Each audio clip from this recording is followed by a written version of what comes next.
There we go. So we could maybe do these words here. Does that make sense, guys? What do you think? Non-pareil, non-sequitur, succinct, de rigueur. I know we've done de rigueur, but it doesn't have the term to go over it again. In extremis, neophyte, inculcate, and instill. I don't think we've done these words apart from de rigueur. Am I right?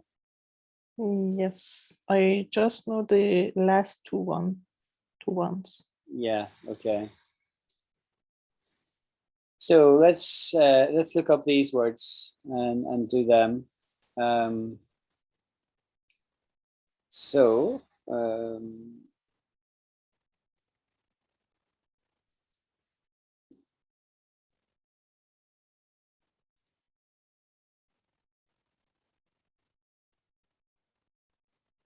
let's hear the sound of nonpareil.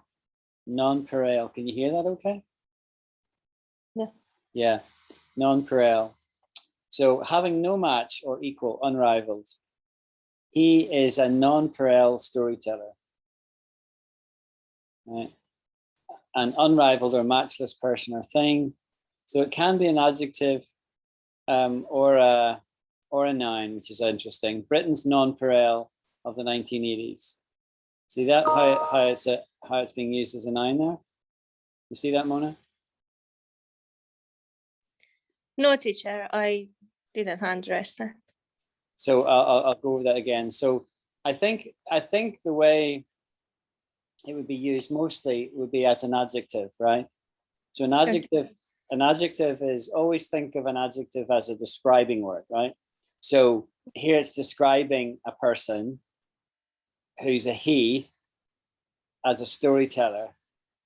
Now, the more conventional way of speaking would be to say, he is a great storyteller, right? That's what normally what we would say. He's a great storyteller. But here he's a nonpareil. Nonpareil? Nonpareil. Nonpareil. He's a nonpareil storyteller, which says he's not only great, but he is unmatched, unrivaled. Okay. Now, this is not a common word, right? I came across it recently, and any word that I come across that's interesting to me that I don't know goes on my vocabulary list to share with you guys, because I learned too, right? So this is not a common word, but it's a very nice word, as you can see. So I strongly suspect that would be, like, look at these other synonyms. Incomparable, that's pretty common. Matchless, unrivaled, unparalleled, unequaled. Beyond compare, beyond comparison, unmatched. Peerless, it's a good one, peerless. So somebody who's your peer, like if you take the people you work with, Mona, in your office, not the boss, but the people that are your level. Say that there's a few of you who are all legal experts, right? Okay. Yeah. So they would be your peers. Okay. Your peers. And so if you say that somebody is peerless, it means that they don't have an equal, right? They have no peers because they're better. They're just better. Okay. So you would use the word peerless to describe, for example, a musician, right? That violinist, she is absolutely peerless, right? So it's not talking about a performance, it's talking about the person in terms of their general capability.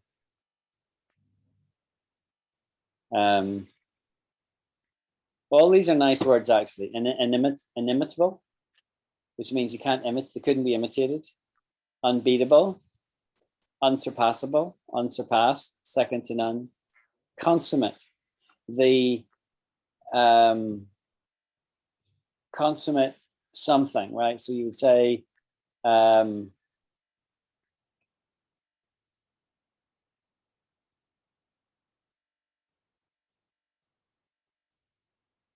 he was the consummate after dinner speaker, right? He has an ability to speak after dinner and publicly, but most people don't know how to do that. Most people can't do that, right? So if you said, you know, I don't know enough about what you do, but like, let's say you went to court, right, and had to represent a client. We call that person an advocate in Scotland, an advocate. If I could describe you, then if I said Mona is the consummate advocate, right, which means you're really excellent, if that makes sense. Right? So all of these words here, right, they're all saying, they're in the same milia. We've done milia before. Do you remember that word? No. The milia, right? So a person's social environment. And I'm really taking out of context there. It's maybe not the best use, but I'm saying, like the Americans say, the same ballpark, don't they? Oh yeah, that's the same ballpark. So that's sort of saying these words are similar, they're of a kind, comparing things. So there you go, nonpareil. Right, what was the next one? Non sequitur. You see this definitely more frequently, non sequitur. A conclusion or statement that does not logically flow from the previous argument or statement. So if I'm saying something and then I say something else that's more like a conclusion, but it doesn't logically flow, that's called a non sequitur. Non sequitur. Non sequitur. Follow her pronunciation, not mine. Non sequitur. Non sequitur. Non sequitur. So yeah, I do hear it spoken, but it's more often written than spoken.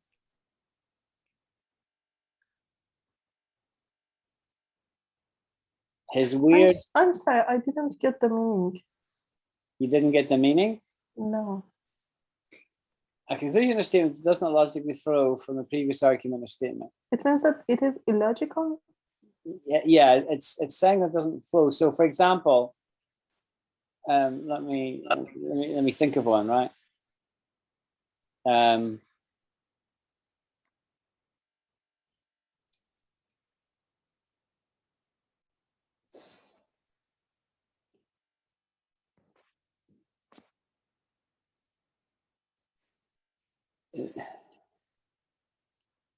The sea was. This is a very poor example. I can't think of a good example. We'll look one up. That's probably a better idea because my example is pretty poor. Is it a non sequitur is a conclusion or reply that doesn't follow logically from the previous statement? You probably heard an example of this on you before. Therefore, bunny rabbits are way cuter than chipmunks. Right. So, you know, this doesn't make sense. Bunny rabbits are way cuter than chipmunks. I mean, there's no relation between these things. What are you talking about? You're basically talking nonsense, right? There's no connection between these things. That's not typically how it'd be used, though. Let's look for other examples.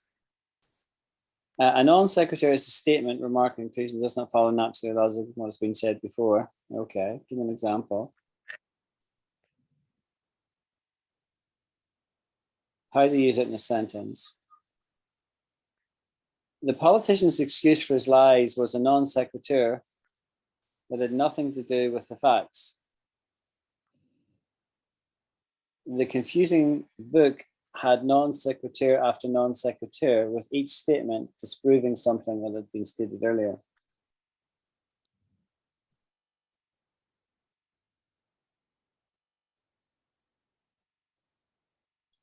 Although I respect the chef, her illogical non sequitur on healthy fried foods does not make sense to me. Right. So basically what that person is saying is, how can you have healthy fried foods, since fried foods are by definition unhealthy? I understand. Thank See? you. Yeah. Whatever statement comes out of the crazy lady's mouth next will probably be a non sequitur. It doesn't follow anything she said before. Whenever the man is drunk, he rambles non sequitur comments that aren't logical. No, I got that. Thank Got you. it? Are you comfortable with that, Mona? I don't know. I think that the meaning of this is a false result. I'm not sure. Yeah, yeah. It's basically saying that what somebody's saying is nonsense, right? There's no logic to what they're saying. They've said one thing, and then they've said something else that they're saying it as if it's logical and it follows that, but actually there is no actual connection. Okay. Yeah.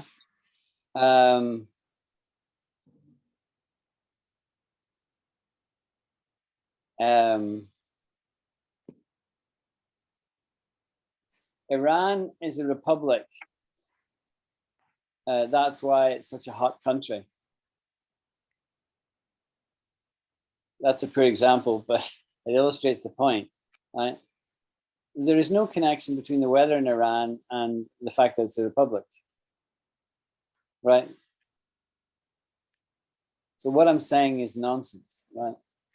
It is a fact that it's a republic, and it is a fact that it's a hot country, because you talk about it being 40 degrees and 50 degrees, which I can't even imagine, right? But there is no logical connection between those things.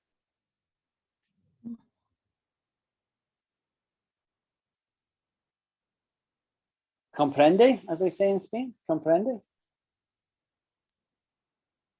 What's the meaning of comprende, teacher? Oh, sorry. I'm being cute.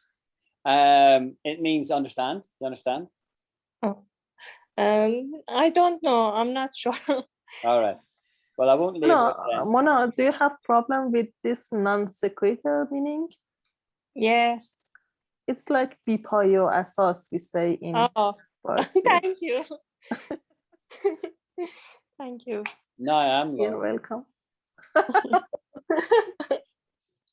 Tit for tat. Teacher, I understand now. Okay. Cool.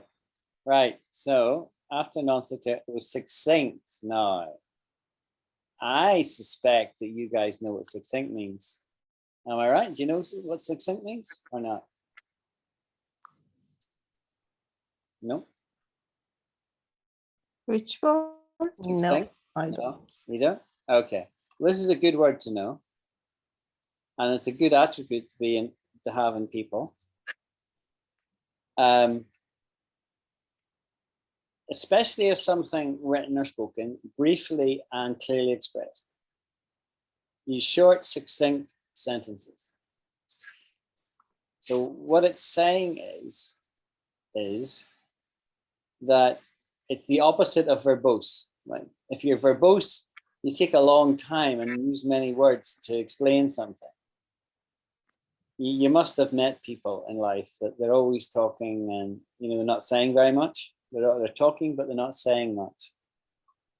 But succinct is the opposite of that, where somebody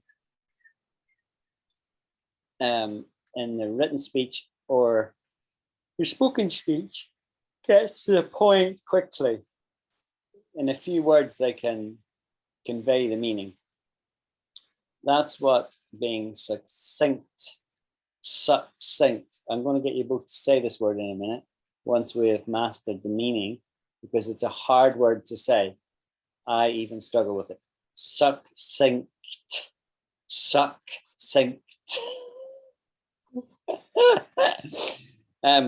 Right, so on the meaning, first of all, is it clear?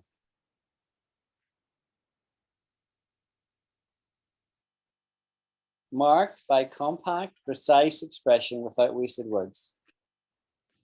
A succinct description.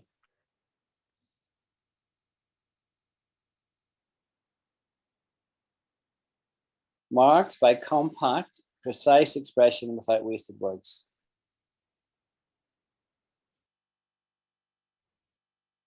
Okay. I need a nod or a thumbs up or something if you've got succinct. You got that word? Yes. Yes. Okay. Can't Okay. you see my thumbs up?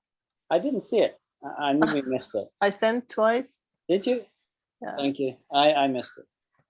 Okay, so let me just move up onto my sofa off the floor. I'll be more comfortable.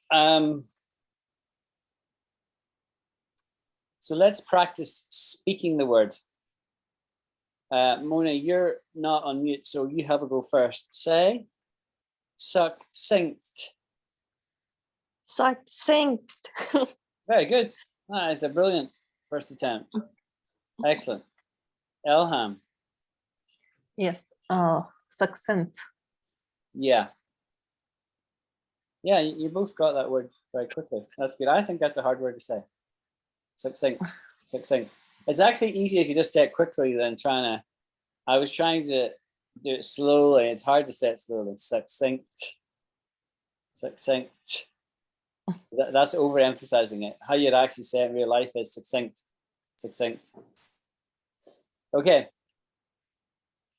Where to next?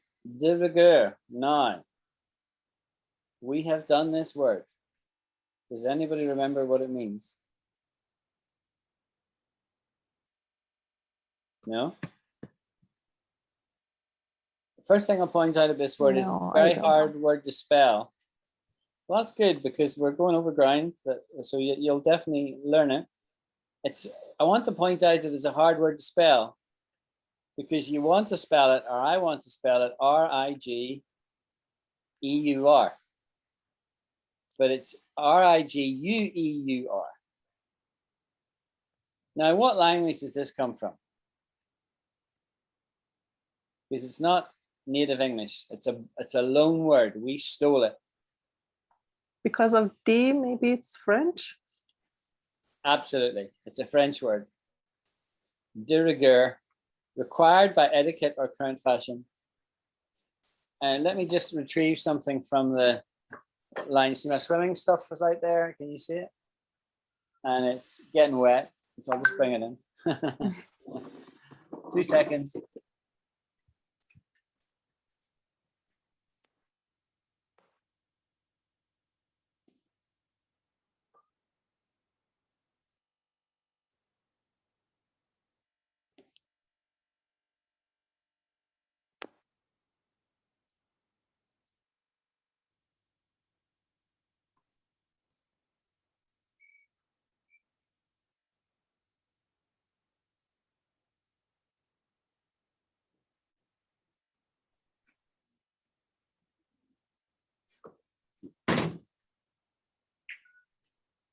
Because although it was quite nice this morning, it's actually turned out grey and it's just beginning to rain now. I don't know if you can hear the rain on the roof, can you? If it rains, No, but it is obvious that the weather is rainy. yeah. So if the noise gets too noisy, let me know and I'll just pop through to another room. Sure. So de rigueur means required by etiquette or current fashion. So I could say, I'll say this because you guys would get this, but it's not the best example in the whole world, but it is clearly de rigueur for females in Iran to wear head covering when you're out and about.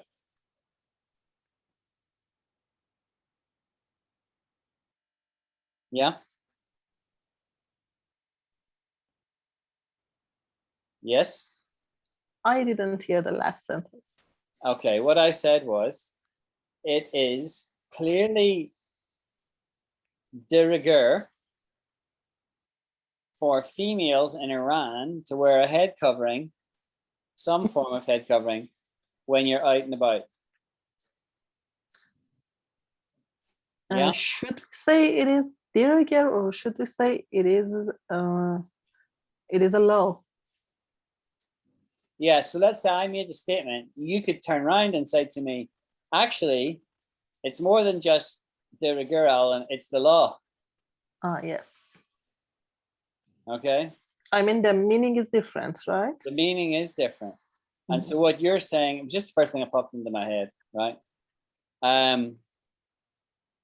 So yeah, so it's more, it's not a fashion statement, and it's more than etiquette. It's cultural, legal, I don't know how you want to constitute it, but right. But what I could say is in the summertime in London, it's de rigueur for females to wear dresses. Right? They don't have to, but there's far more do it in the summer. But in the winter time, they would wear trousers or other things that are warmer. So that's clearly a statement about fashion, yeah? De rigueur. Yeah. De rigueur, درسته? Yeah, that's your, that's De rigueur. De rigueur, de rigueur. De rigueur. De rigueur. Jesus, very posh. Next Tuesday, I need to go to a funeral. It's de rigueur at a funeral to wear a tie if you're a male, as a sign of respect. Actually, it's a black tie. You wear, in general, men would wear black ties, and women would wear black. Certainly, yeah. In the past, it was very strong that the women would wear black. A wee bit less so now than in olden times. But again, I could apply that to say it's de rigueur, right? When you go to a wedding in the UK, people dress up formally. It's de rigueur. So if it's a Scottish wedding, the guys might wear kilts or a formal suit. They won't go in jeans to a wedding. So have we got de rigueur? Fairly easy, would I suggest? Yes. Yeah. Are you comfortable, Mona? Yes, teacher, fine. Okay. So when you have opportunity, I want to hear you guys articulate sentences occasionally with the word de rigueur in it. And then that will be confirmation for me that I taught you right, but also for you, the practice will embed it. Yeah. So it's probably a good idea to make a list of the words and then think about when you can use them. I mean, just think about them, you know. Okay, so that was de rigueur. Then we said in extremis. Anybody any idea what that means?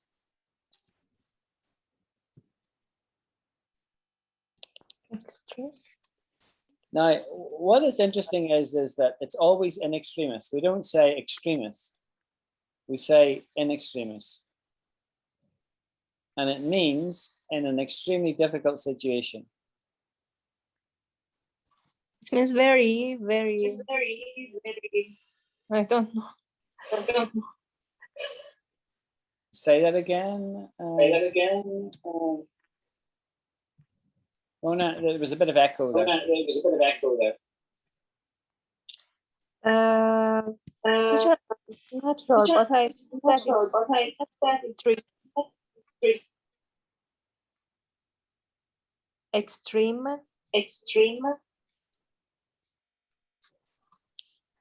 Yeah, it comes from extreme. It comes from extreme. Right. Okay. Very.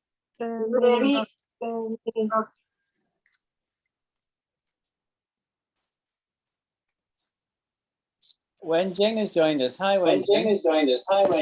Hi. Nice to see you. I think Okay. we're getting a little bit of echo. So I A suggest little bit what? echo.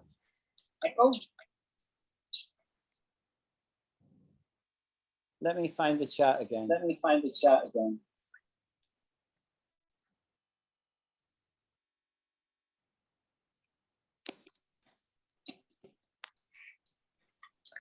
Extreme. Because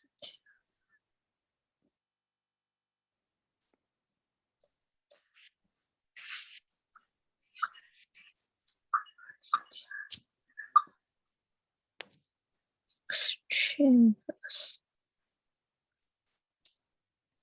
Yeah, so this word is in extreme. So I think when Jing, if you wouldn't mind going on mute, and then what to do is unmute when you want to speak.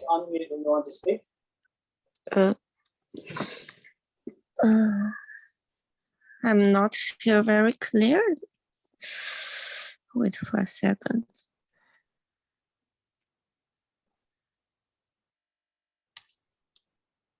Pardon, please. What was that one, Jing? Yeah, pardon, please.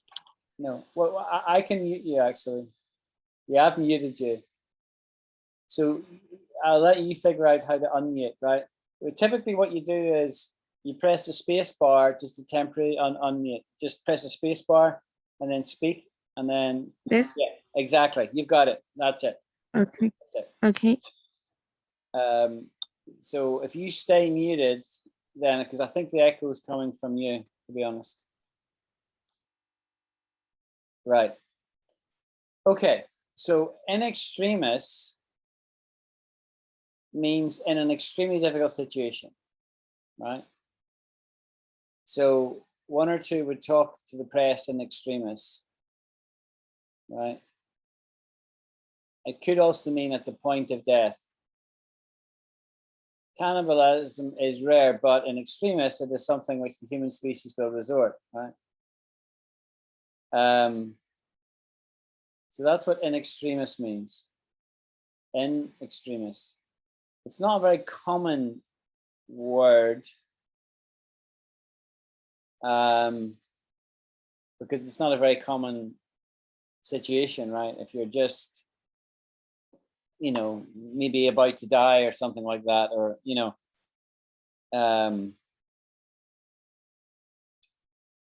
I actually read a book not long ago about an American woman, and the book was called In Extremis, and she was a journalist and went into all the war zones and used to report, I think, for the Sunday Times or the Sunday Telegraph, one of those newspapers.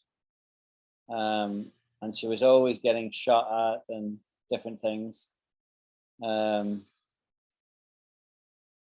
If any of you are interested, I'll tell you the name of the book another time. You can read it if you want. Okay, so that's in extremis. Is everybody comfortable with that? Yes, thank you. Okay. So again, you know, think about how you could use it maybe someday.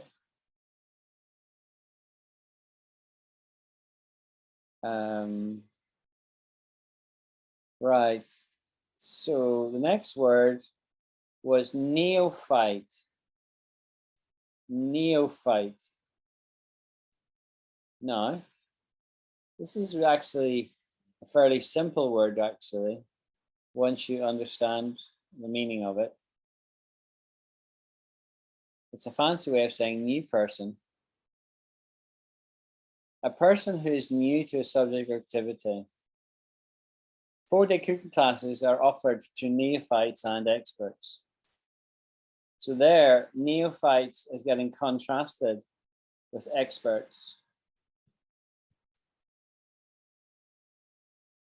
So neophytes are, like on the web, people talk about noobs, don't they? Noobs, you've heard that? Noobs, N-U-B-S. You seen that word? Noobs. Noobs is a kind of slang word, really. Let's look it up.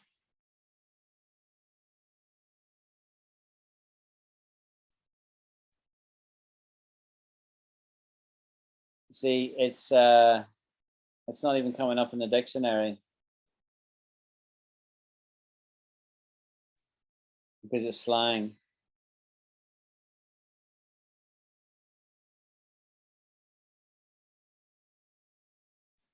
I don't know.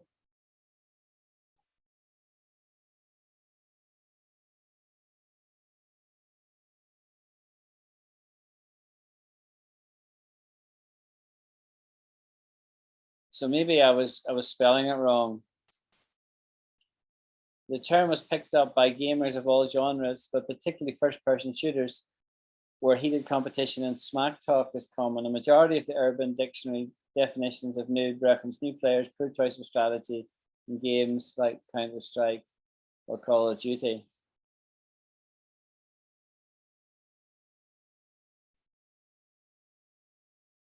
A person who's inexperienced in a particular sphere of activity, especially computing and the use of the internet. So obviously you need to strike out the previous spelling and spell it like that, noob, noob. It's said much more than it's written, a noob. So when I first met Elham and Mona, Teacher. when I first met you guys, I was a noob on Hello Talk. That's an example. I was a noob on Hello Talk. Yes, Mona, do you have a question? Excuse me, teacher. It means amateur.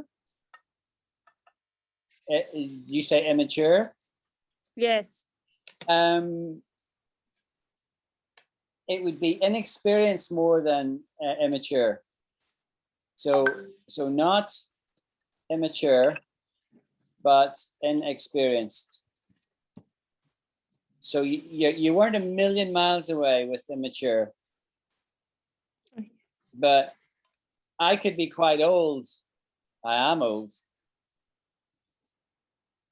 And still a noob, you see? So I'm not immature, but I could be a noob. I.e. meaning inexperienced. I'm going to need to move rooms because the noise of the rain on the roof is absolutely, I can't hear myself think. So bear with me while I go, as the Canadians, not the Canadians, as the Australians would say, go walkabout. Go walkabout. You've heard that expression?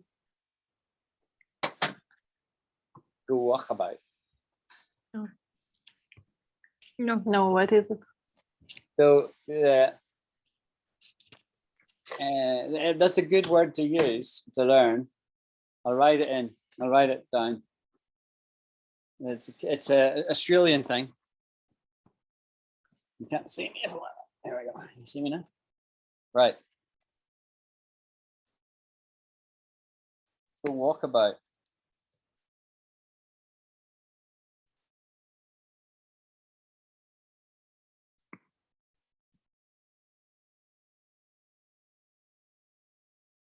Wander around from place to place in a protracted or leisurely way. I thought I'd just go walkabout and see what I can dig up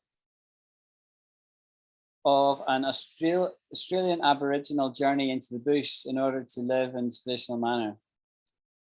So it comes from Australia to go walkabout, right? In Britain, we would say, I've been walking about, right? I have been walking about, the sentence. But the Australians coined this term and we have co-opted it. Co-opt is a good expression.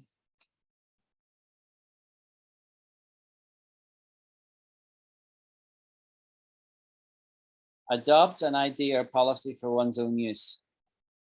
The Green parties have had the most of their ideas co-opted by the bigger parties. Co-opt. Co-opt. Co-opt. Co-opt. Co-opt. So we in Britain have co-opted this word. And if somebody said to you, what are you going to do? I could say, I'm going to go walkabout. And that just means nothing in particular.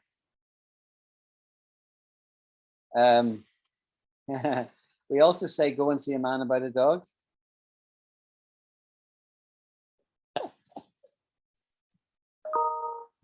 There you go. This is a funny one. To see a man about a dog or horse is British English idiom. Okay. The Americans don't say this.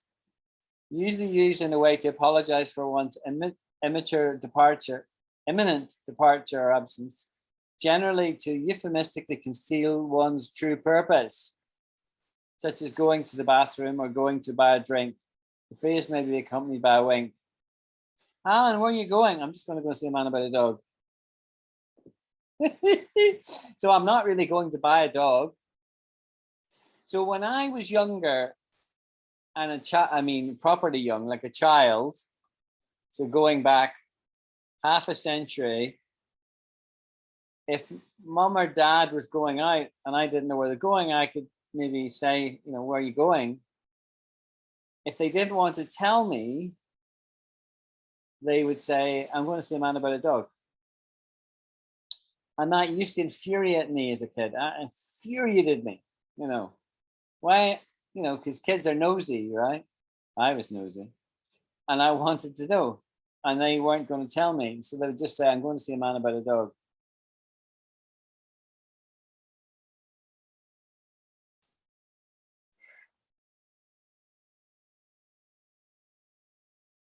That is peculiarly British idiom. Got that? Make sense? No. No? Okay. No. So I might say to Elham, hey, Elham, what are you doing tonight? And you could say, I'm going to see a man about a dog. And what you're conveying in that is I'm not going to tell you, it's secret. Mind your own business. You see? It's a polite way of saying I'm not going to tell you. Is it polite? It's polite. Yeah, it's polite. Okay. Yeah, it's jokey polite. It's jokey. What is that? Why? What is that? Jokey? Sticky? Jokey? Yeah. I don't know. I don't know. We say all these things and we don't know where they come from. Right? Anyway.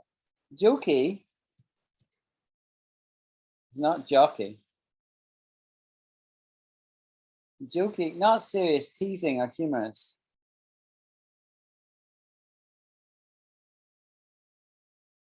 A brief exchange of jokey comments. When we get started on the class, I will make some jokey comments to break the ice.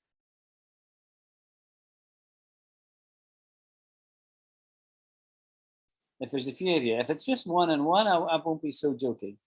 I'll be more serious. I'll be more interested in you. So if it was just Wenjing, I would say, Wenjing, how are you doing, my dear? Find out how her day's going, how her week's going. But if there's a few of you, I might be more jokey because I'm trying to get a good mood. Jokey. And that comes from obviously telling jokes.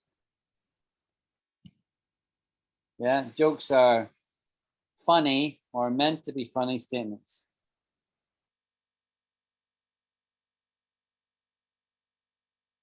Okay. Good. I got a thumbs up. I can go on now. So we've done noob. We've done walkabout.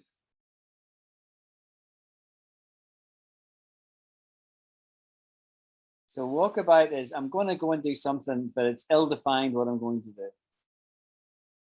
And it's not so much, I'm not going to tell you so much as I don't know myself. I'm just going to go walkabout. I need some fresh air. I'm going to go walkabout. Now, technically this is bad grammar, right? Because the correct English would be, I'm going to go walkabout. I am going to go walk about, right? It's like many sentences and it's many words, right? It's this whole sentence. But the Australians,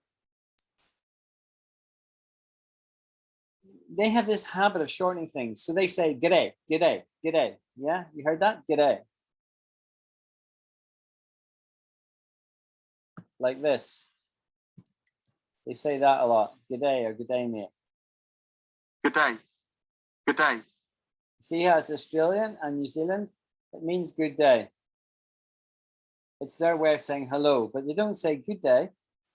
They don't say good day. They say g'day, g'day, g'day, g'day. With an Australian accent that I can't actually imitate very well. So I'm not going to try and embarrass myself.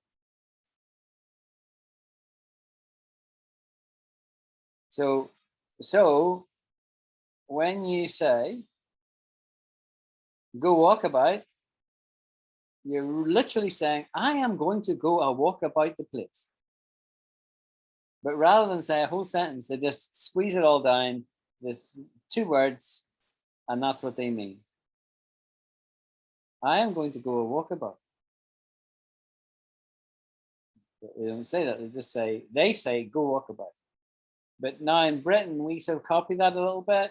It's nowhere near as common here as it is there. But we do say go walkabout. Okay.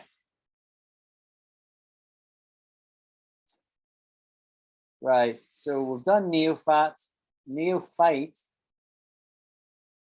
and we'll do inculcate and instill. Now, let me just copy all of these words into the chat. So we've got them all.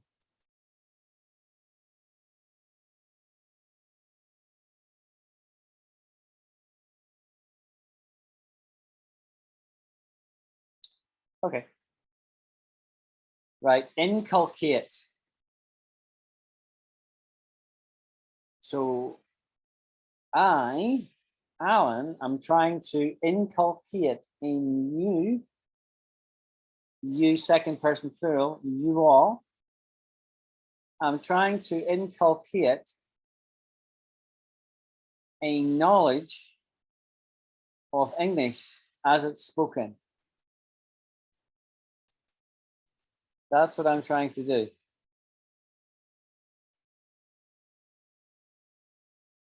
Instill an idea, attitude, or habit by persistent instruction. Oh, how persistent I am. I try to inculcate in my pupils an attitude of inquiry. Teach someone by attitude, idea, or habit by persistent instruction. They will try to inculcate you with a respect for culture.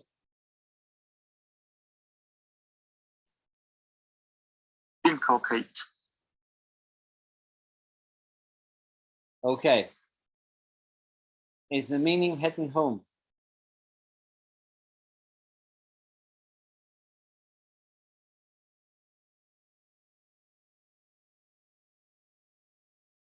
Not only do I try to inculcate in you guys a knowledge of English, I also try to inculcate in you a positive attitude.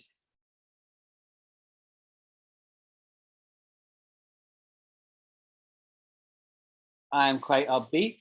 I try to share my upbeatness. I don't want to be a misery gut. So it's a terrible day, it's raining today. I want to be, even though it's raining, I want to be sort of smiley and chatty and stuff like that.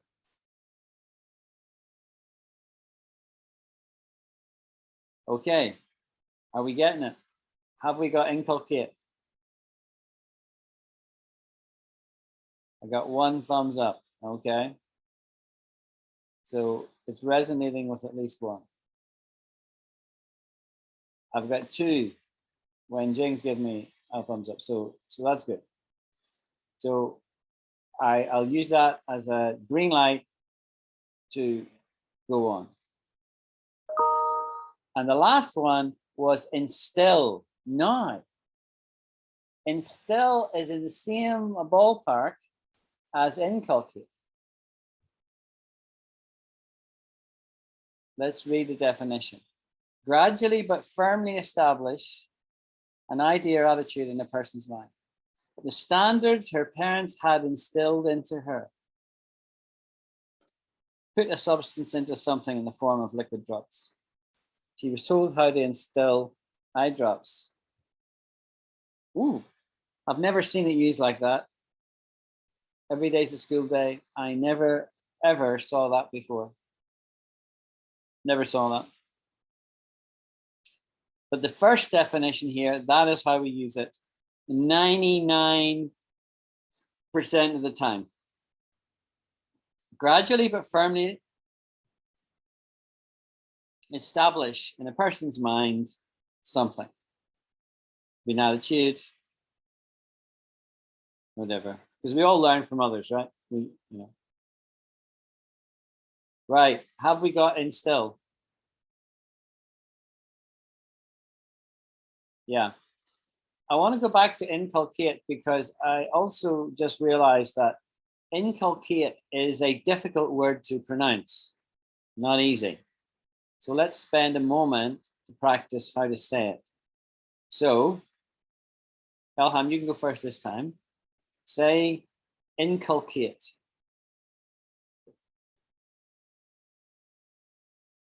Come off mute. Inculcate. Yes, that's good. Say it again and then say instill. Instill.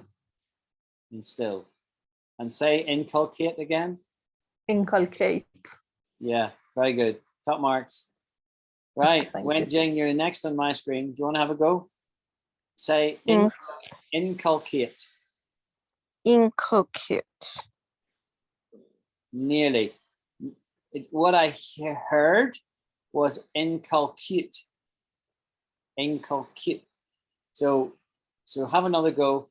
It's inculcate. So think of Kate, like the Kate. girl's name, Kate Middleton, right? Kate. Married. Kate. Inculcate, right? Inculcate. Yeah. I think you just need to practice it because it's still coming over as inculcate. Inculcate. Cute. So you'll get the recording so you can listen to it again. Inculcate. Right, let's go back. Inculcate. Let's listen to somebody else saying it. Inculcate. Inculcate. Inculcate. Inculcate. Inculcate. You've got it. Yeah, you've got it now. That's it. That's perfect. Inculcate. He's just saying it quite quickly. Inculcate. Inculcate, and he's saying it with an English accent. Inculcate. Excellent, Wenjing.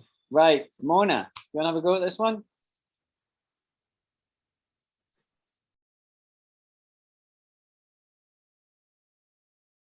You need to come off mute. Yes, teacher. Okay, you have Yes. a go.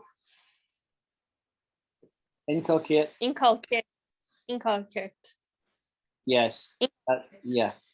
Say it again and then try instill. Instill is quite easy actually by comparison. Inculcate. Inculcate, instill. Instill. Yeah, exactly. Right. So we've done that lot. So what we'll do is we'll come back to the list we've been working through in the last few weeks. And we are up to independent. We've done independent. So if any of you wants to study any of these words, look back the last 2 lessons. We started at humble and worked our way through. What is humble? Brave, courageous, serious, resourceful, stubborn, loyal, gullible, selfish, generous, self-confident, respectful, considerate, imaginative, brilliant, creative, and independent.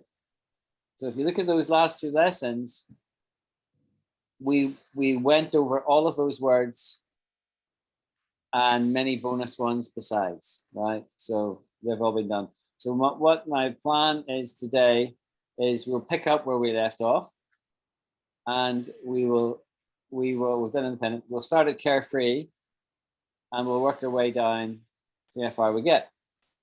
Okay, carefree. They're saying it means without trouble or worry. So this is, remember, this is particularly describing a person. So on this particular vector, people can be a worrying type. They're always worried and preoccupied. And the opposite of that is somebody who is carefree. So a carefree person is somebody who doesn't have a care in the world. You know, they're just dead relaxed.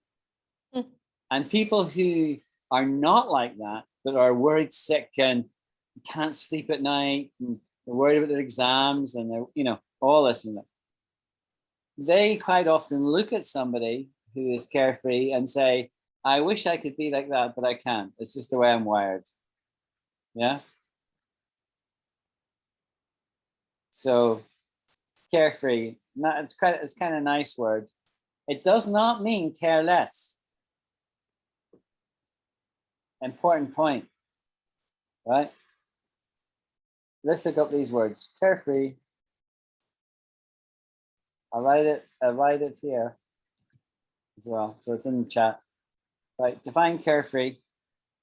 Free from anxiety or responsibility. So free from anxiety says, doesn't worry about a thing. No worries. No gray head. No, obviously I am not carefree because I'm really gray, right? They say if you worry a lot, you get gray. Yes, Mona. Excuse me, teacher. This word has negative meaning. Good question. Not necessarily. No. Okay. No. The word that I touched on earlier that is negative is careless. That is negative. Because in the meaning is written free from responsibility. I know. Negative. We'll come back to that. I'll come back. I'm hearing you, right? I'll come back to that. Let's do careless and then we'll contrast them. So let me write this one in.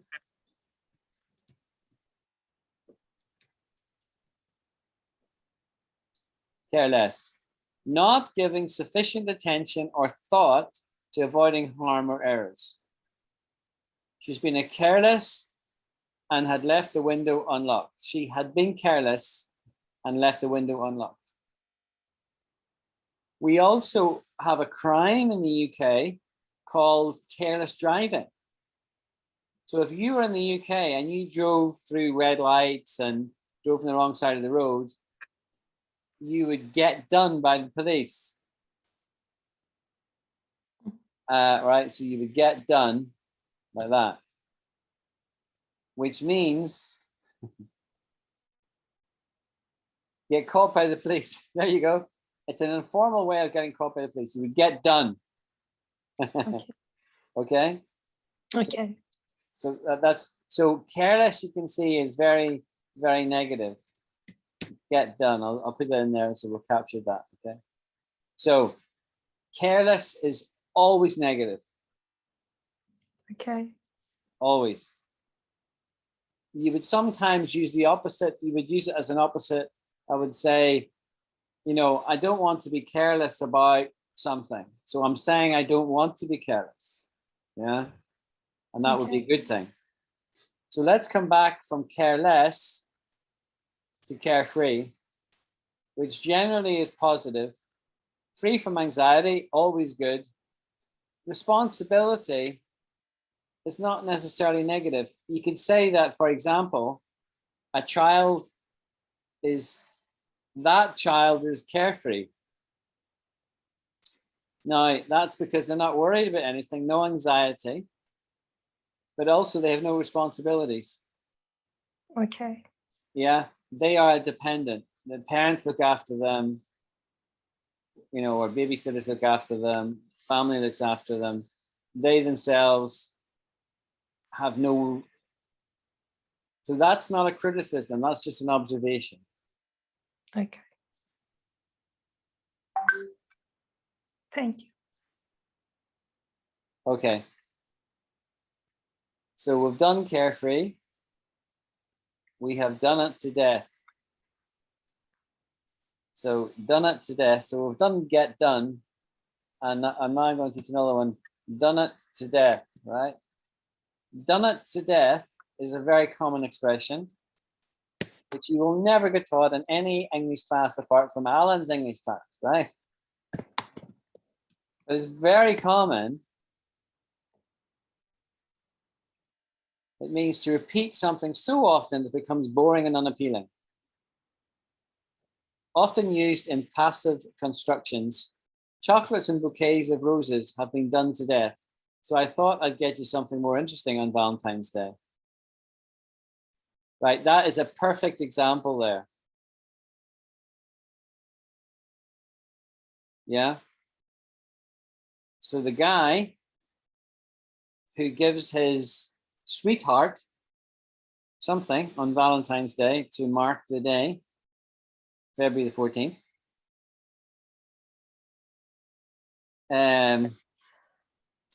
is saying, look, I'm not going to get you chocolates and bouquet of flowers, right? Because that's been done to death, right? I mean, everyone's done that. And I've done it myself every year for the last blah, blah years, right? So I'm not going to do that. I'm going to do something different, right? I don't know what it is. So what I'm going to do this year is I'm going to sing to you, la la, right? So that's what done to death means. It's got nothing to do with actually dying. There's nothing morbid about the statement. Morbid is a word that you don't know what it means, but morbid is something to do with real death, right? Is morbid. Characterized by an abnormal and unhealthy interest in disturbing and unpleasant subjects, especially death and disease. His morbid fascination with the horrors of contemporary warfare.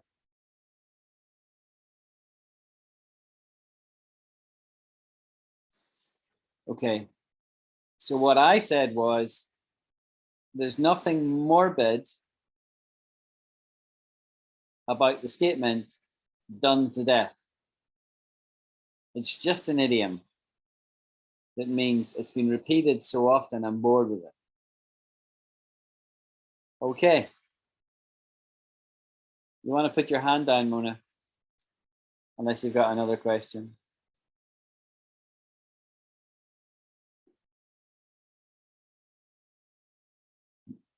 And Mona, unless you have actually died on me, you can put your hand down. You see? Excuse me, teacher. That's fine.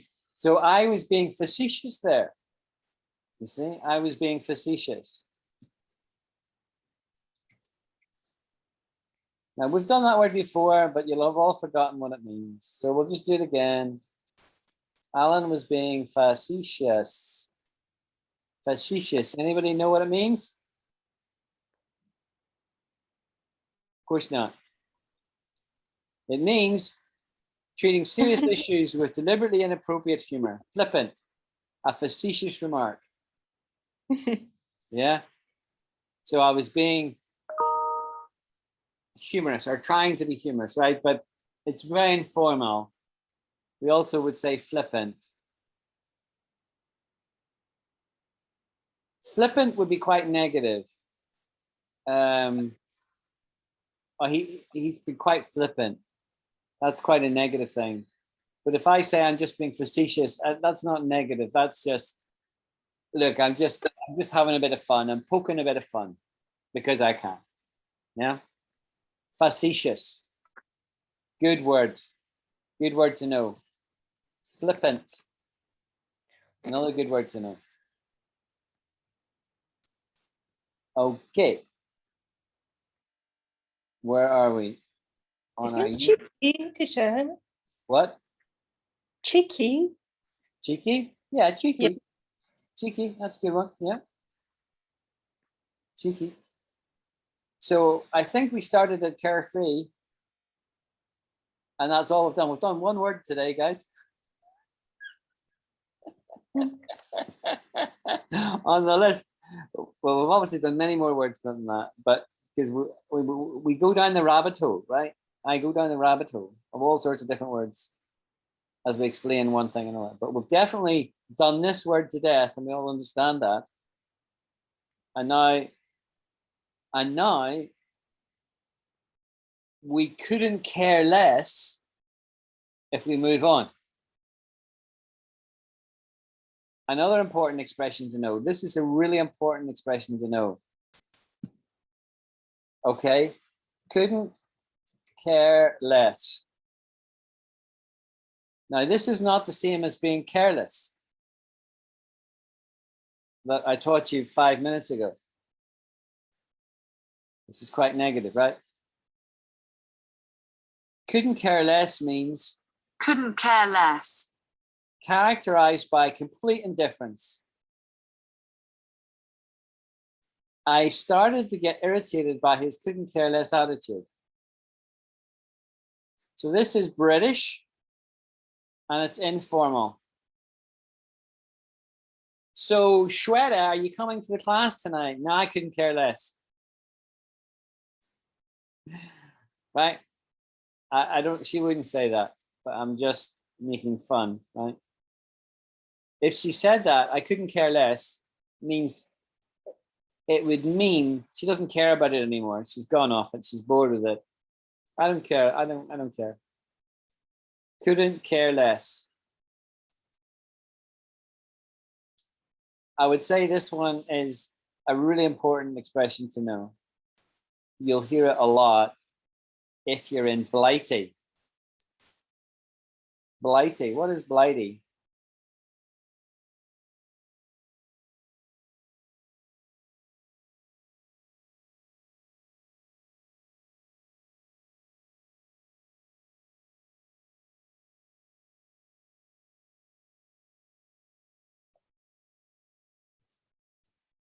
So Wenjing has been to Blighty.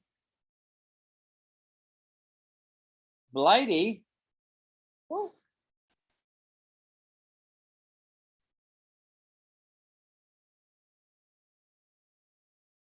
It's an informal term for Britain or England, used by soldiers of the First and Second World Wars. A wound suffered by a soldier in the First World War, which was sufficiently serious to merit being shipped home to Britain.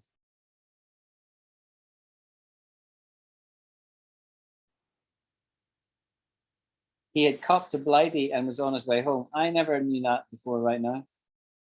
I never knew that. I never knew it was used to describe a wound. But how it's used, it's not used like that. In 99% of the time, that's military slang. Helpful to know. I've only learned it tonight. But how Blighty is used, Blighty. it's to describe Britain, right? It's an informal way of describing Britain. Blighty. So that's why I said when Jing has been to Blighty, because she lived for 2 years in Edinburgh.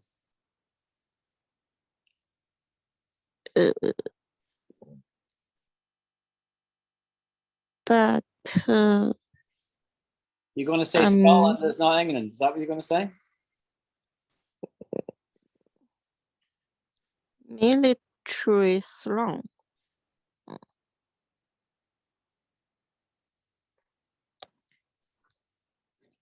Let me Repeat, check. repeat, Wenjing. Repeat. I, for my understanding, the Blighty means there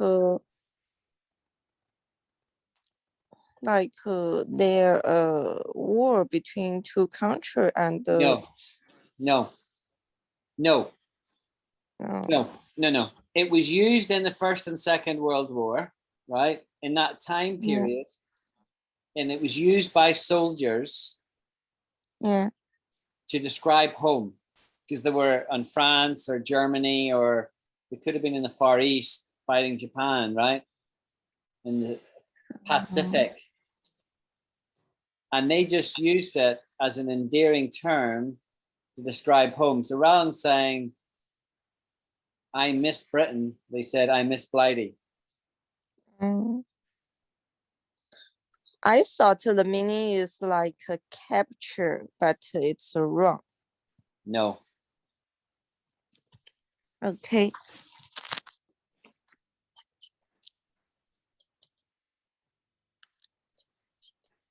Okay. Yeah, it makes sense.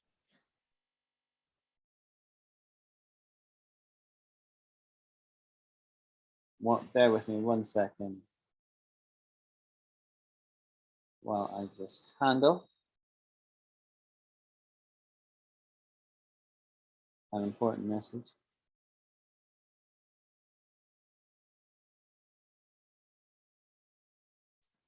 Right.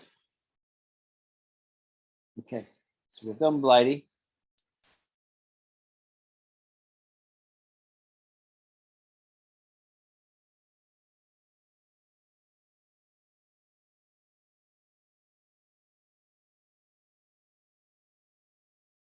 Okay. We'll go on to the second word tonight. Studious. Studious. Characterized by diligent learning and fondness for reading. Now, you guys are all studious because you're characterized by diligent learning.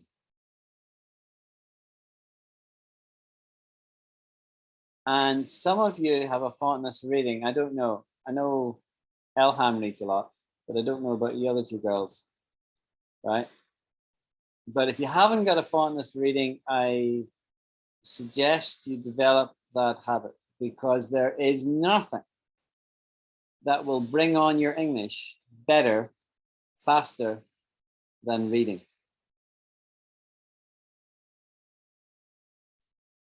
So that's what studious means.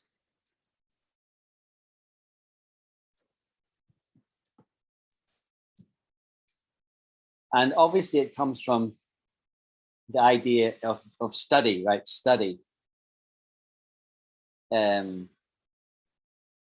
know, so study is like learning, right? So the devotion of time and attention to gaining knowledge of an academic subject, especially by means of books. The study of English, ha ha ha. A detailed investigation and analysis of a subject or situation. So for example, that's a very common usage as well. So scientists all around the world have been studying COVID, right? Study in that sense. So that's a secondary definition. The primary definition is this. And I might say, hey, Wenjing, what did you study at Edinburgh University? Mhm. And she might say, I studied informatics and design, or some Wow, such. you still remember? Of course I remember. Because you were my understudy for a little while, one summer. You were my understudy. That's a related word.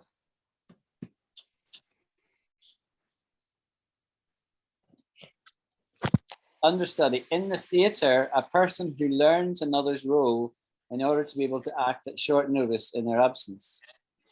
I didn't know that, but that's where it came from.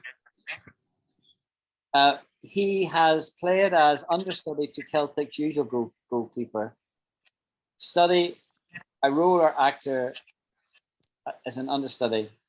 He had to understudy Prospero. So how we use it Understudy. is working with somebody else and learning from them. Like we sometimes say, being shown the ropes, which obviously comes from the sea. Show the ropes. Do remind me if I forget to write these words in. I sense that many of the words I've missed tonight in terms of writing them into the chat. Like, you know.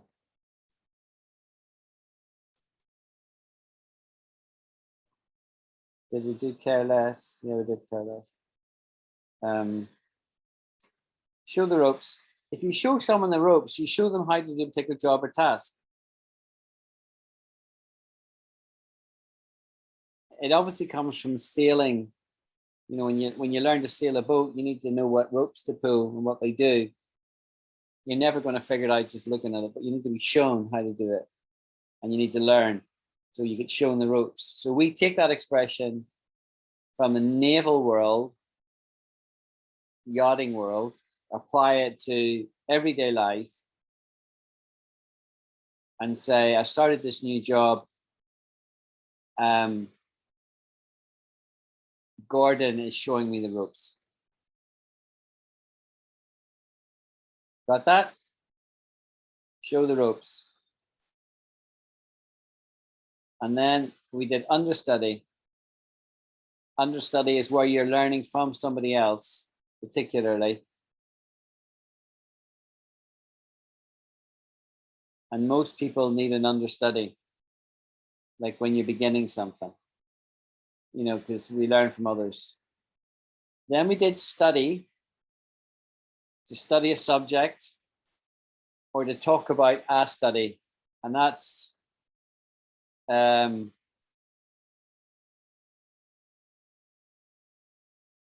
interestingly, this word can be used as a noun or a verb, right? Look at closely in order to observe. So my wife studies plants.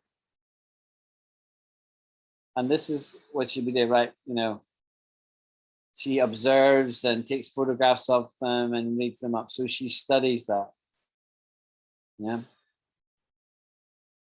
And Wenjing studied informatics and design. And Mona studied law. And I studied computer science. Let's study. And we got there.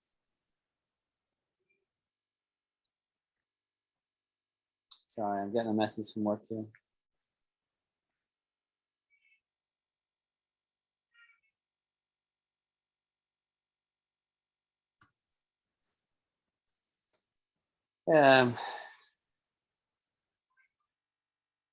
We got there from studious. Do you remember? Studious. So I think that background will help us understand studious properly. So if I describe somebody as studious, I am describing somebody who studies hard, is a natural student, or even if they're not a natural student, they make themselves a student. They really want to learn. So they're very studious. So without a hint of hyperbole or being facetious or anything, I can say genuinely that all of you ladies are studious. Studious. Well, why do I say that? Well, you spend a lot of time studying and learning. It's also describing a person. He was quiet and studious. Not a party animal.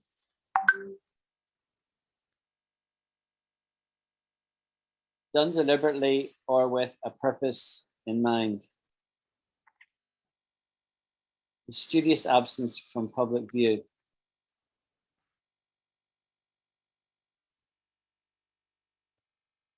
You can think of what an example that comes to mind here to do with this application and recording.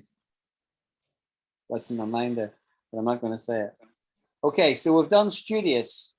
Is everybody comfortable with everything to do with study, understudy, studious? Yeah? Okay, I'm getting one thumbs up. I'll use that as my signal to go.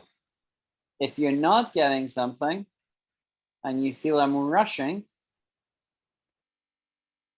I'll say, I'm not Russian, I'm Scottish. That was a bad joke. So if I'm rushing, you know that word, rushing? Yes. Yeah. I don't want to rush you all. I want to take time so you understand. And I don't want to have anybody left behind. So you slow me down. You tell me to speak more slowly, or can you go with that again, Alan? No problem. Okay. So, since I'm getting no dissenting voices, no thumbs down or hands up, we'll go on from studious to intelligent. And I would say all of you ladies are also intelligent. Well, what does that mean? Have a capacity for thought and reason to a high degree.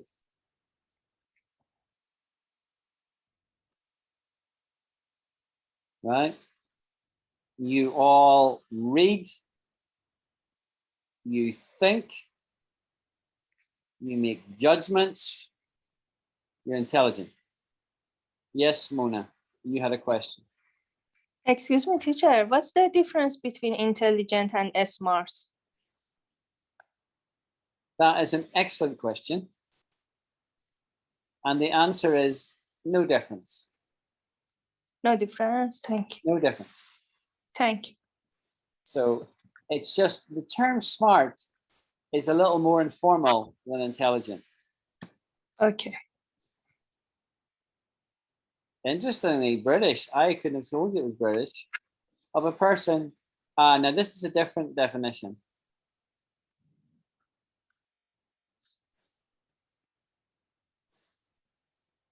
Yeah. Having or showing quick-witted intelligence. If he was that smart, he would never have been tricked. So they're saying, but you see, it's got this informal tag on it, right? So it is a wee bit informal. Well, he's smart. He'll figure it out. Okay. He got lost in the woods, but he's smart. He'll figure his way out of it. Okay. A little bit informal. Thank you. But if I took you out for dinner, Mona, when I come to visit Tehran, Okay. and I was all dressed up, you might say, Alan, you're looking very smart. Mm. And that's got nothing to do with my brain power. That's everything to do with my appearance. You're looking very smart. Okay. Yeah? Okay. You'll notice that in the app, like my face, it's the same. I never change my profile, but you guys change your profile every week. And you put your best foot forward, right? You're all looking very nice, shall I say, in all these various pictures that I see. Okay? But I don't care about that kind of stuff. But you guys look smart when you do that. You look smart. And as a wee bonus point, I'm teaching you something else here. You're putting your best foot forward. Very common expression. Learn this one. It's going to go into the chat. Right, what does it mean? Putting your best foot forward. Embark on an undertaking with as much effort and determination as possible. So basically, you're saying you're trying hard. You're trying hard. So when you guys do this English thing, you guys are not lackadaisical. You're the opposite of that. You put your best foot forward. You're really trying. You're not lackadaisical. There is a great word you need to learn that none of you know, because I know what you know. Right? Lackadaisical. It's also what you have to learn how to pronounce it. Lackadaisical. Lackadaisical. We'll practice that once we've mastered the meaning. The meaning is lacking enthusiasm and determination Carelessly, we've learned careless. Carelessly lazy. A lackadaisical defense left Spurs the football team adrift in the second half. A lackadaisical defense, meaning they weren't trying. Right? So that's why I said it's the opposite of putting your best foot forward. Lackadaisical. Right. First of all, is everybody comfortable with the meaning? I need at least one thumbs up, otherwise I'll go on explaining it till the cows come home. Till the cows come home. What am I talking about? Till the cows come home. People say that every day, right? A good one to know. Till the cows come home. It means an indefinitely long time. Okay?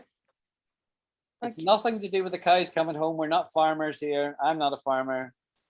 But I might say that till the cows come home, right? It's taking forever. I was on the phone today trying to sort my insurance, but I had to wait till the cows came home. Yeah? Lackadaisical, lacking enthusiasm, determination. So Wen Jing, when she worked for me, was not lackadaisical. She was the opposite. She was diligent, focused, worked hard, consistently. Wow, thank you. Well, that's true. Right?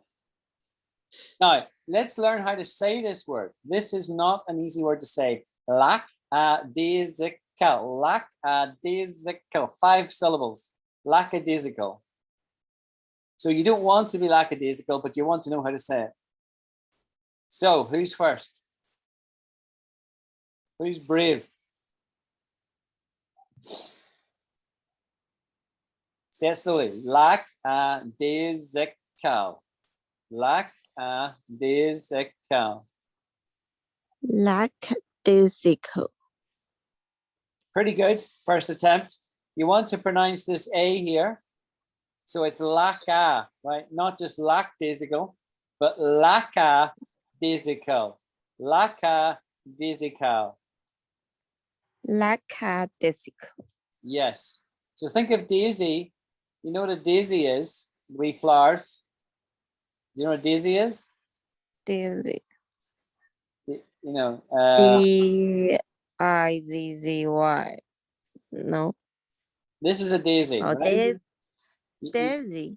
A Daisy. daisy. A daisy grows here on the grass, right? And when you're a child,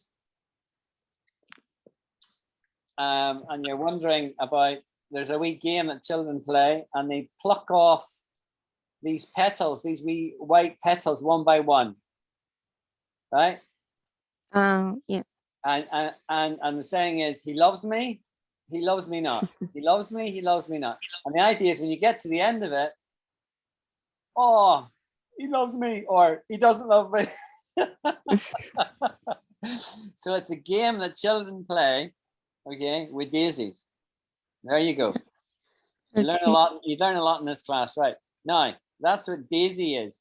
Daisy. And that sound is here. Daisy. See that? Daisy.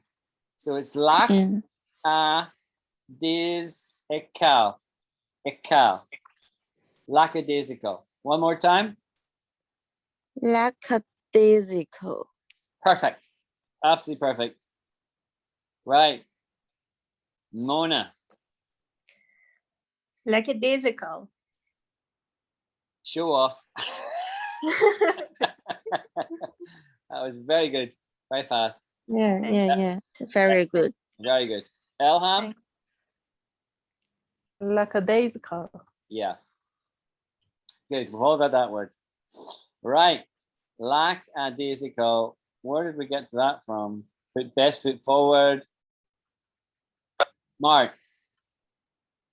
And somebody asked me what's the difference between smart and intelligent. We've lost intelligent now. Intelligent. Having or showing intelligence, especially at a high level. Anna is intelligent and hardworking. Okay. Everybody comfortable with intelligent? Yes. And to all intents and purposes, it's the same as smart, right? I just said something else there, right?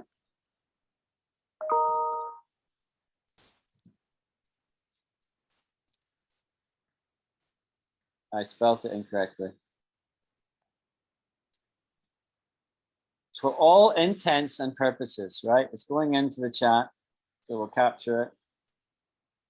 What does this mean?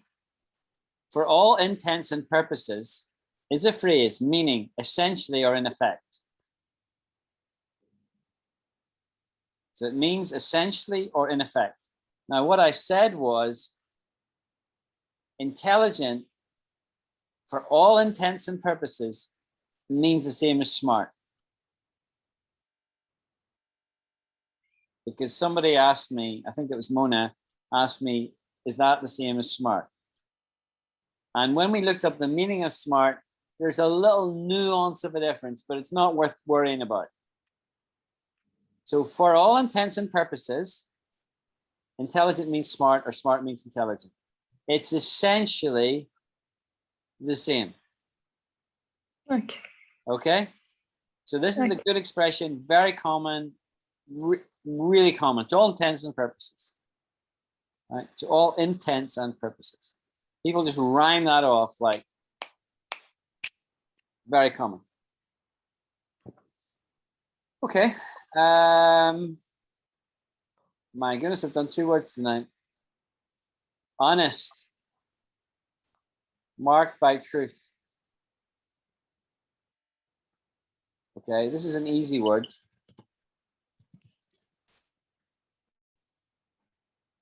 Free of deceit, truthful, and sincere.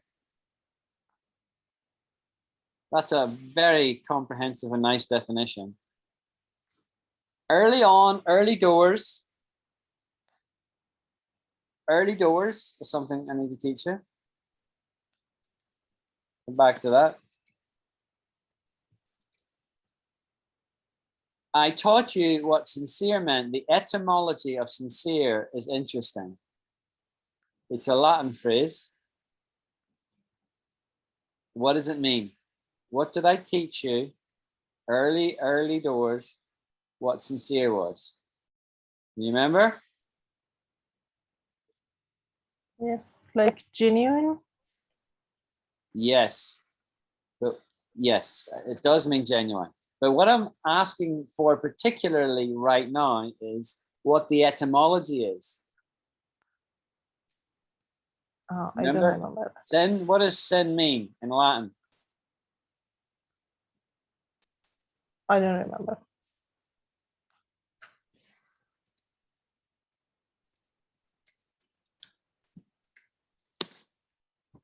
Without wax, sincere. Without wax. Do you remember? Anybody remember this? I taught you about the marble statues. No?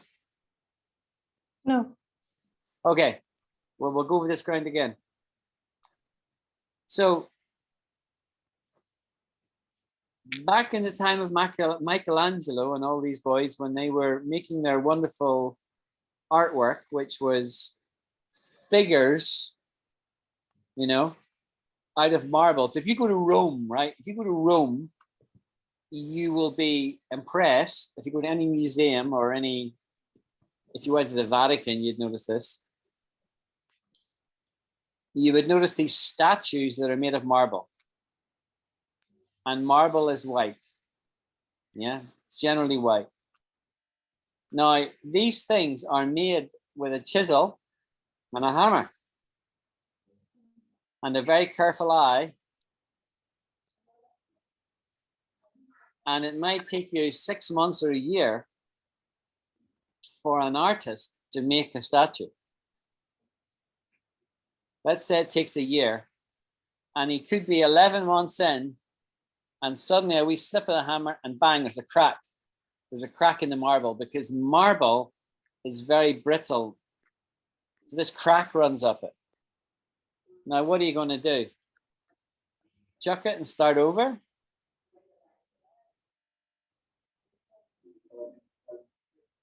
One of the tricks they used to employ was to get some candle wax, which is the same color as marble. And they would take the candle, and if this is the crack here, these two fingers here, they would rub the candle on the crack, and you could see what would happen. It would fill the crack. The wax would fill the crack, and it would look pristine. It would look fine until the statue was moved outside and the Mediterranean sun got on it and melted it. And the wax would come out and you'd see the crack. And so if a statue was made in such a way that it had no wax, they would say it was sincere, meaning, to Elham's definition, it's genuine. There's no fault lines in it. Now, isn't that interesting? I mean, English, it's not even English, it's Latin, right? But isn't the etymology of words very interesting? So that has come into English as sincere. And everybody would say the word sincere. That is one of the most common words in the English language. But like nobody would know the etymology of the word. Like unless they're English students. And even most English students wouldn't know. So you guys have some privileged knowledge there, right? That is that when you will never say sincere again without thinking about that. I don't think, right? Not if you know that. That's so interesting.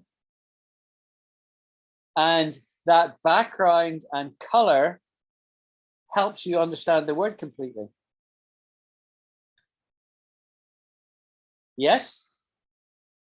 Did everything I say make sense to Wenjing and Mona? Yeah. Yeah, cool. Mona, comfortable? Thank you. Right. So sincere was just one of the words that defined honest. Honest is speaking about character, right? The character of a person.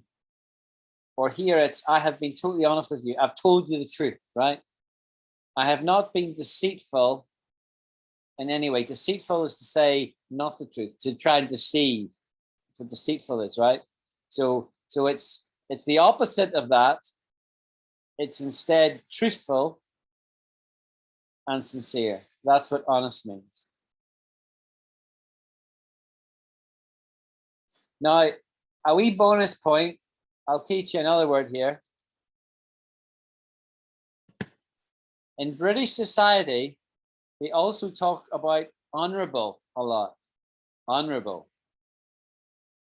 And I once remember listening to Ted Heath, who was a former prime minister. He was the Conservative prime minister, leader of the Conservative Party.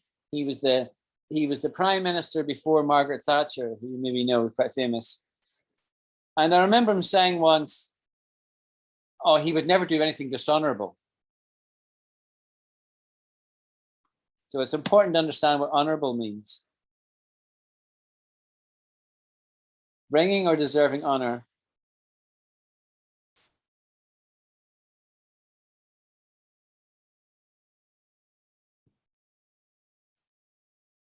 Okay, that's not very helpful. Let's look up honor then. Honor. So we don't say honor. The H is silent. In English, H is mostly pronounced. but there are exceptions, and this is one of the exceptions. So this word here, honor, you just pronounce it like that, O-N-O-U-R, honor. The Americans spell it without the second U. They spell it like that, honor, same word. It means high respect, great esteem. His portrait hangs in the place of honor. If one of you guys came to my house for dinner, you would get to sit at the end of the table or in the place of honor. Yeah? The place of honor. A person or a thing that brings esteem.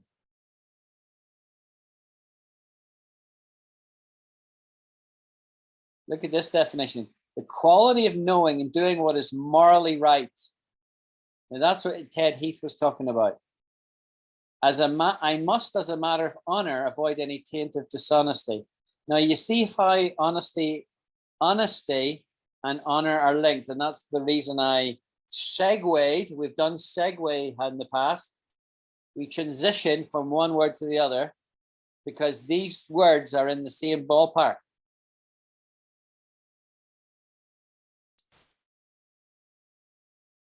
Honor is a good word, but it's not used anywhere near as frequently as honest.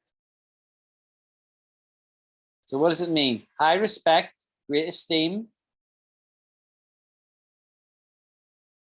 Can be used as a title, his honor, right? But this is an important definition. The quality of knowing and doing what is morally right. So I might be tempted to do something that's wrong, but my moral compass would tell me, no, that's the wrong thing to do. You will not do that. But whether somebody does the right thing or the wrong thing, it depends on the person, right? It depends on the character, right? Remember the famous statement made by Martin Luther King. I've done this in the past as well. I want my 4 little children to be judged not by the color of their skin, but by the content of their character.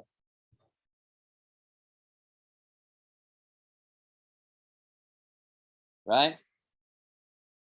And in saying that, it's also important to understand that there is, it's called consonance going on there. This is a bit sort of advanced. I need to go and plug in because my battery's about to die on my laptop. Excuse me, 1 second.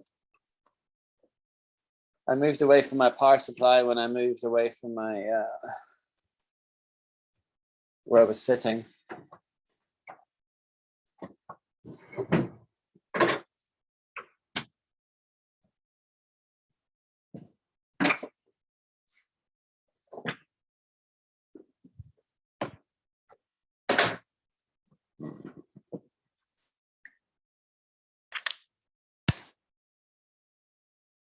Okay, I have power.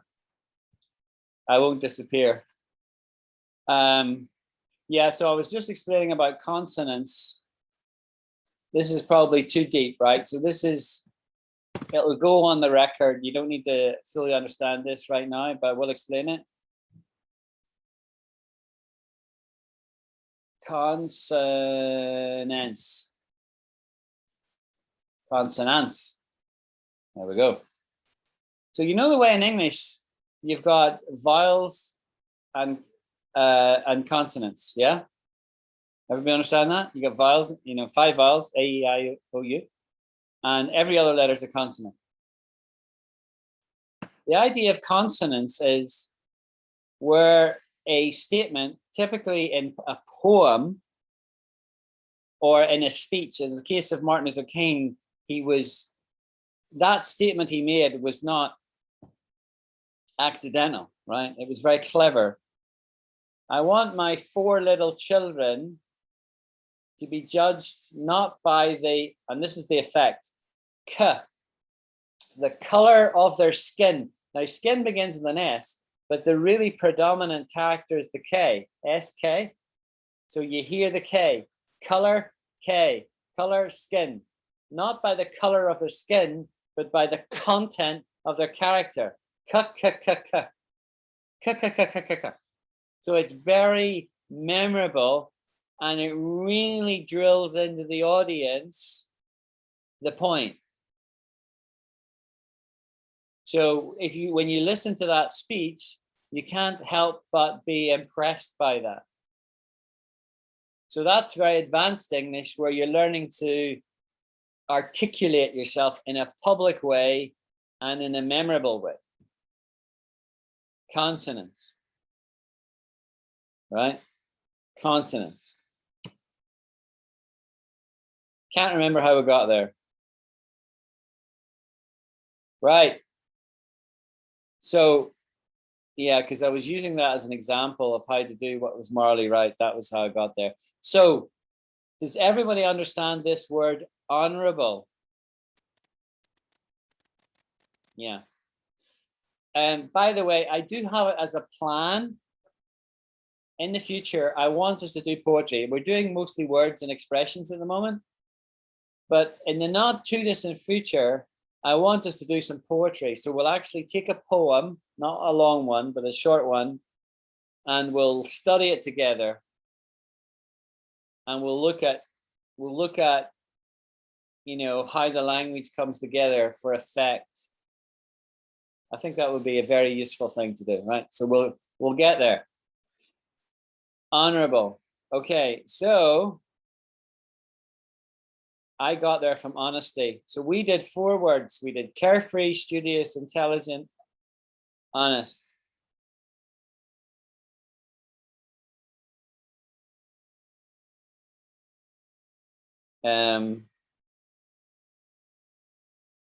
Okay, Wenjing has to step away. I'm going to finish now, Wenjing, if you're still there. I'm going to finish now. So you don't need to go. I'm going to finish up right now.